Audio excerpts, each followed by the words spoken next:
ఫిబ్రవరి 21వ తారీఖున శ్రీమతి లత గారి ఆధ్వర్యంలో గిరినార్ మహాయాత్ర వివరాల కోసం సంప్రదించండి. నమస్తే, వెల్కమ్ టు సుమన్ టీవీ. నేను పద్మిని. ప్రస్తుతంతో పాటు ప్రముఖ ఆధ్యాత్మికవేత్త, లక్ష్మీ నరసింహస్వామి ఉపాసకురాలు, స్పిరిచువల్ హీలర్ శ్రీమతి స్రవంతి గారు ఉన్నారు. మాట్లాడదాం అక్క. నమస్తే అక్క. నమస్తే పద్మిని. అక్క, 2 ఏళ్లకు ఒకసారి తెలంగాణ ప్రాంతంలో జరిగేటటువంటి మహోత్కృష్టమైనటువంటి జాతర మేడారం సమ్మక్క సారలమ్మ జాతర. అసలు ఎక్కడెక్కడి నుంచో దేశ విదేశాల నుంచి కూడా అమ్మవారిని దర్శించుకోవాలని చెప్పి రావటం అనేది అందరికీ తెలిసినటువంటి విషయం. ఒక్కసారి ఈ జాతర వైశిష్ట్యం, అలాగే అమ్మవారికి ఎక్కడి నుంచి మొక్కుకున్నా అంటే వెళ్ళక్కర్లేదు, ఎలా ఉంటారో మనం చూడక్కర్లేదు, కానీ ఎక్కడి నుంచి మొక్కుకున్న అమ్మవారి కోరిక తీర్చడం ఏంటక్క అద్భుతం కదా. ఆ అమ్మవారి నాకు త్రినయనం వెరీ గుడ్. కానీ నేను ఇంకా మొక్కు తీర్చలేదు. బయలువే ఈసారైనా తీర్చుకోవాలి. చెప్పండి అక్క. ఒకటి కాదమ్మా, రెండోది కూడా ఇస్తాను. ఇచ్చిన తర్వాత వద్దు కానిలే అని అమ్మవారు. ఆవిడకి ఎప్పుడు తీసుకోవాలో తెలుసు. అంతే కదా, ఇప్పుడు తీర్చేయాలి ఇంకా ఖచ్చితంగా. మీరే కొంచెం ముందుకెళ్ళి నా చేత తీర్చేలాగా కొంచెం అట్లాగే అట్లాగే తప్పకుండా ష్యూర్ గా మేడారం వెళ్దాం అయితే. అట్లాగే రైట్ అక్క. ఒక్కసారి చెప్పండి, ఈ అంటే ఇంత ప్రామినెంట్ గా లేకపోతే ఇంత ఖచ్చితంగా అమ్మవారికి అంత పవర్ఫుల్ గా ఉండటానికి గల కారణం ఏంటి? ఎట్లా అమ్మవారికి దండం పెట్టుకోవాలి? ఇవన్నీ ఒకసారి తప్పకుండా చెప్తాను పద్మిని. ప్రకృతిని గనక పూజిస్తే ఎలా వరం ఇస్తాడు భగవంతుడు. ప్రకృతి మాత ఎలా, వనదేవతలు అని అంటారు. వనదుర్గ అమ్మవారిది కూడా స్తోత్రాలు అవి ఉంటాయి. అసలు వనదుర్గ హోమం చేస్తూ ఉంటే ఎంత వైబ్స్ తెలిసిపోతూ ఉంటుంది అనమాట మనకి. అంటే ఏంటి, అమ్మవారు వనంలో అంటే ప్రకృతిలో మమేకమై ఉంటుంది అని మనం చెప్పుకోవచ్చు. ఇక్కడ సమ్మక్క సారక్క గురించి చెప్పాలి అని అంటే గనక, పన్ను కట్టేస్తే పని అయిపోతుంది కదా, ఏ బాధ ఉండదు. ఆయన ప్రతాపరుద్రుడు పన్ను విధిస్తే కరువు కాటకంలో పన్నును విధించకూడదు.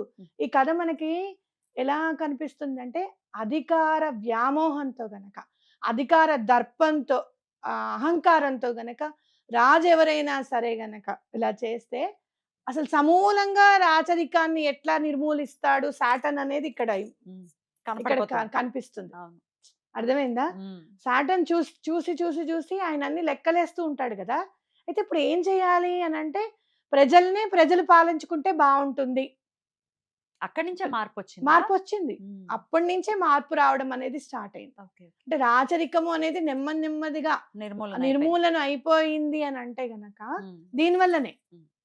ఎప్పుడైతే రామరాజ్యంగా కాకపోయినా కనీసం అయ్యో కరువు కాటకంలో ఉన్నప్పుడు బోలెడు ధనాగారం ఉంటుంది, వాళ్ళు చేసే దాంట్లో కొంచెం తగ్గించేసుకుంటే చాలు దేశాన్ని రాజ్యాన్ని నడపడానికి. అలా కాకుండా ఖచ్చితంగా నువ్వు పే చేయాల్సిందే. అందులో ఏమాత్రం లేని వాళ్ళు గిరిజనులే, ఆకులు అలుములతోనూ పండ్లతోనూ కడుపు నింపుకునే వాళ్ళు. నిజంగా చెప్పాలి అని అంటే వనానికంటే అమ్మవారికి దగ్గరగా ఉన్నవాళ్ళు, వాళ్ళని ఇబ్బంది పెట్టడం అనేది చాలా చాలా బాధ అనిపిస్తుంది వాళ్ళ కథ చదువుకుంటుంటే. వీళ్ళు ఇంకా ధైర్యంగా యుద్ధం చేయడం అనేది వాళ్ళని, ఆ ధైర్యమే వాళ్ళని అమ్మవార్లుగా నిలబెట్టిందని చెప్పుకోవచ్చు. మనం చూస్తే గనక ప్రతి తల్లి కూడా అపర కాళిక అవుతుంది తన పిల్లల దగ్గరికి వస్తే. అవునా కాదా? నన్నంటే అనండి కానీ నా పిల్లల్ని అనద్దు, నా కుటుంబాన్ని అనద్దు, మా వారిని అంటారా మీరు, నన్ను తిట్టినా పర్వాలేదు కానీ నా మా ఆయన అంటే నేను ఊరుకోను అంటా. నేను డైరెక్ట్ గా చెప్తా. ఆయన జోలికి వస్తే మాత్రం నేను ఊరుకోను అని చెప్తా, చాలా బ్లంట్ గా చెప్పేస్తా. అంటే ఏంటి, మన కుటుంబాన్ని కాపాడుకునేటప్పుడు మనలో కాళిక కూడా బయటపడుతుంది ఖచ్చితంగా. అలానే అక్కడ కూడా అమ్మవారు ఆ వాళ్ళల్లో అలా బయటపడింది అని చెప్పుకోవచ్చు. అది సుస్థిర స్థానంగా ఈ ధైర్యం అనే దానికి ఒక పీఠం ఏర్పాటు చేస్తే, ఆ ధైర్యం అనేది 10 మందిలోనూ నిండి వాళ్ళ కోరికలు నిండుతాయి, తీరుతాయి అని చెప్పి అమ్మవారే అక్కడ ధైర్యం రూపంలో పీఠం వేసుకుని కూర్చుంది అని చెప్పుకోవచ్చు. అద్భుతం. అమ్మవారే పలికిస్తున్న మాటగా అనిపిస్తుంది నాకైతే నిజంగా.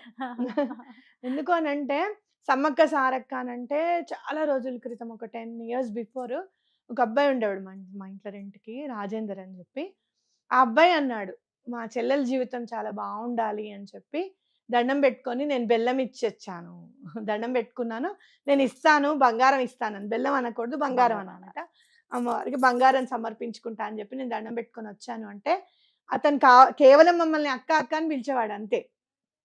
కానీ ఈ రోజున మా చెల్లెలు చాలా సంతోషంగా ఉంది.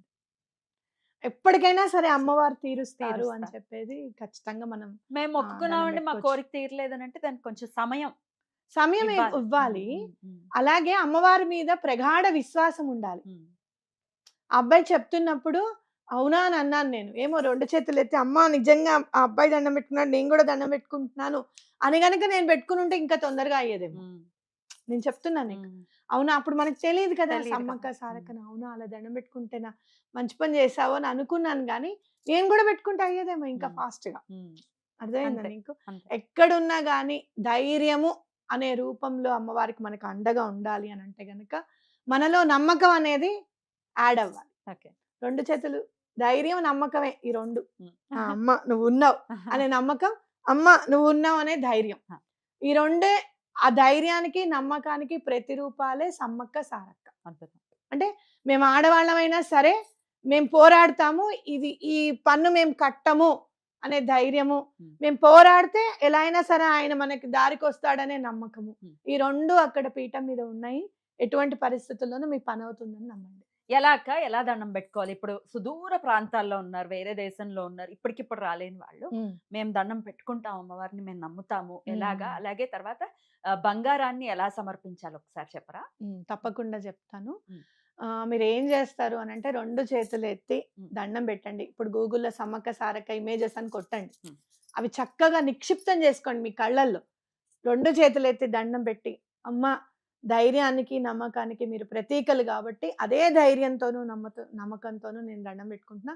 నాకీ పని జరిగిపోయిందనుకుంటున్నాను. ఇంక మీరే అది నా దగ్గరికొచ్చేటట్టుగా చూడండి. ఆ పనయ్యేటట్టుగా చూడండి అని చెప్పి దండం పెట్టుకోండి. హ్మ్. ఖచ్చితంగా. హ్మ్. ఓకేనా? ఖచ్చితంగా మీకు పనవుతుంది. హ్మ్. బెల్లం ఎలా సమర్పించాలి అని హ్మ్. అనుకుంటే గనక, బెల్లం అని ఎందుకు చెప్తున్నాను అంటే, బంగారం అంటే భయపడతారు తెలియని వాళ్ళని. హ్మ్. బెల్లం అని అంటున్నా. బంగారం ఎలా సమర్పించుకోవాలంటే, ఎంతో కొంత బంగారాన్ని తీసుకొస్తామమ్మా అని చెప్పుకోవచ్చు. హ్మ్. కొంతమంది నిలువెత్తు నిలువెత్తు. బంగారాన్ని ఇస్తామని కూడా దండం ఎంత పెట్టుకుంటారు. బరువుంటే అంత ఎంత బరువుంటే అంత బంగారాన్ని బెల్లం. ఇస్తా అని కూడా దండం పెట్టుకుంటారు. హ్మ్. అది మీ ఇష్టం. మీకెలా కావాలనుకుంటే మీరు అలా దండం పెట్టుకోండి. హ్మ్. తప్పకుండా మీకు పని అవుతుంది.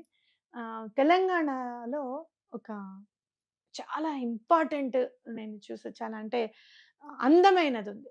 ఏంటి అనంటే ప్రకృతిని మమేకం చేసుకొని పూజించడం. అవును.